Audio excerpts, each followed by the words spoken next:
ସବୁ ଗର୍ବ ଆଉ ଅହଙ୍କାର ଲୋଟାରେ ସୀମିତ। ଆଜ୍ଞା ହଁ, ଲୋଟା ମାନେ କୁମ୍ଭ। ଏ ସୁନ୍ଦର କାହାଣୀଟି ଆପଣଙ୍କୁ ଛୁଇଁବ ନିଶ୍ଚିତ, ଆଉ କିଛି ଶିଖେଇବ ବି। ଗୋଟେ ଗାଁରେ ଜଣେ ଜମିଦାର ରହୁଥିଲେ। ସେ ଜମିଦାର ବହୁତ ପ୍ରଭାବଶାଳୀ, ବିତ୍ତଶାଳୀ। ସେ ସବୁବେଳେ ସବୁ ଲୋକଙ୍କୁ ହତାଦର କରନ୍ତି। ତାଙ୍କ ପାଇଁ ସମସ୍ତେ ତୁଚ୍ଛ, ମ୍ଲେଚ୍ଛ ଆଉ ହୀନ।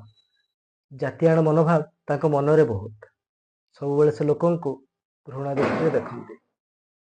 ପଇସାର, ଟଙ୍କାର, ବୈଭବର ସବୁର ତାଙ୍କର ବହୁତ ଗର୍ବ। ହଁ, ସେ ଗୋଟେ ନବରତ୍ନ କୁମ୍ଭରେ ପାଣି ପିଉଥିଲେ। ସେଇ କୁମ୍ଭଟି ତାଙ୍କର ଅତି ପ୍ରିୟ। ସେ ତାକୁ କାହାକୁ ଦିଅନ୍ତିନି ଛୁଇଁବାକୁ ବି, ନା ନିଜ ପତ୍ନୀକୁ ନା ନିଜ ପିଲାମାନଙ୍କୁ। ଭାବି ପାରୁଥିବେ ସେ ଲୋଟାଟି ତାଙ୍କୁ କେତେ ପସନ୍ଦ।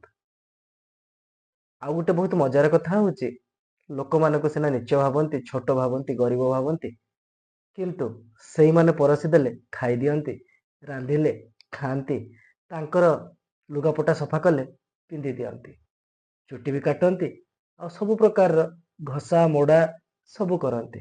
ଏସବୁ ସରିଗଲା ପରେ ସେମାନେ ହେଇଯାଆନ୍ତି ନୀଚ, ମ୍ଲେଚ୍ଛ, ହୀନିମାନ, ଗରିବ।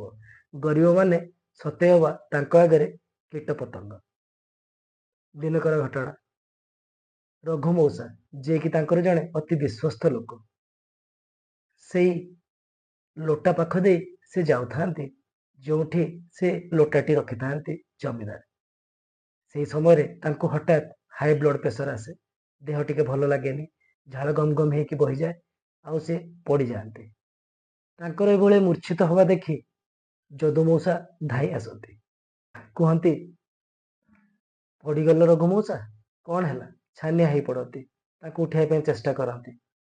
ବାଧ୍ୟ ହେଇ ସେ ଲୋଟାଟାକୁ ନ ଜାଣିପାରି ପାଣି ମୁନ୍ଦେ ତାକୁ ପିଆଇ ଦିଅନ୍ତି। କିଛି ପାଣି ତାଙ୍କ ମୁହଁରେ ଛାଟି ଦିଅନ୍ତି। ବାକି ସବୁ ପୂଜାରୀ, ଘରେ କାମ କରୁଥିବା ଚାକର, ନୋକର ସମସ୍ତେ ଆସିଯାଆନ୍ତି, ଘେରି ଯାଆନ୍ତି। ବାହାର ପଟୁ ବଗିଚା ଆଡ଼ୁ ଜମିଦାର ବି ଦୌଡ଼ି ଆସନ୍ତି, ଏତେ ଭିଡ଼ ଆଉ ପାଟିତୁଣ୍ଡ ଶୁଣିକି। ଯେତେବେଳେ ଦେଖନ୍ତି ତାଙ୍କ ଲୋଟାଟି ତଳେ ଅଛି, ସେଇଥିରୁ ସେ ବୁଝିଯାଆନ୍ତି ଏଇଥିରୁ ପାଣି ନେଇ ରଘୁ ମଉସାକୁ ପିଆ ହେଇଛି ବୋଲି। ସେଇ ସମୟରେ ତାଙ୍କ ମୁଣ୍ଡ ବହୁତ ଜୋର ରାଗିଯାଏ, ପିତ୍ତ ଚଢ଼ିଯାଏ, ଆଉ ପୁରା ରାଗରେ ସେ ଦୁଇ ଜଣଙ୍କୁ, ରଘୁ ମଉସା ଏବଂ ଯଦୁ ମଉସାଙ୍କୁ ହାତ ଧରି ବାହାର କରିଦିଅନ୍ତି ଆଉ କୁହନ୍ତି, ତମେ ମ୍ଲେଚ୍ଛ, ଅପରିଷ୍କାର, ଏଇ ମୋ ଲୋଟାରେ ପାଣି ପାଇବାର ତମର ଔକାତ ହେଲା କେମିତି? ତମେ ଯାଅ, ବାହାରି ଯାଅ ମୋ ଘରୁ। ସେମାନେ ନେହୁରା ହୁଅନ୍ତି, କାନ୍ଦନ୍ତି। ସେ ଟିକେ ବି ଭାବନ୍ତିନି କି ରଘୁ ମଉସା ପଡ଼ି ଯାଇଥିଲେ, ଏତେ ବର୍ଷ କାମ କରିଥିଲେ, ତାଙ୍କ ଦେହ ଖରାପ ହେଇଛି।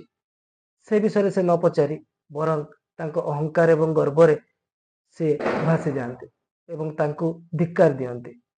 ସେଇ ସମୟରେ ଏମାନେ ବହୁତ କାନ୍ଦନ୍ତି, ନେହୁରା ହୁଅନ୍ତି, ଆଉ କୁହନ୍ତି, ବାବୁ, ଆମେ ବୁଢ଼ା ବୟସରେ କୁଆଡ଼େ ଯିବୁ?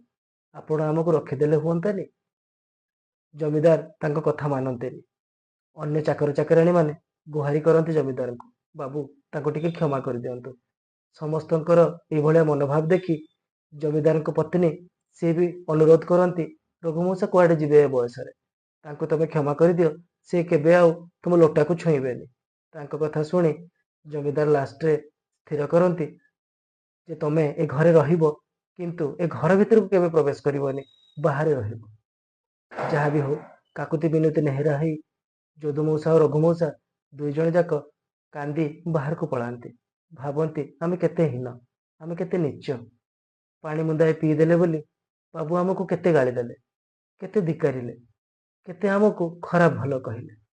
ତଥାପି ନିଜର କର୍ତ୍ତବ୍ୟ କରିଚାଲନ୍ତି, କାମ କରିଚାଲନ୍ତି। ଜମିଦାରଙ୍କ ପ୍ରତି ସେହି ସମ୍ମାନ ତାଙ୍କର ରହିଥାଏ। କିଛି ବର୍ଷ ପରେ ଜମିଦାରଙ୍କୁ ହାର୍ଟ ଆଟାକ୍ ହୁଏ। ଜମିଦାର ମରିଯାଆନ୍ତି।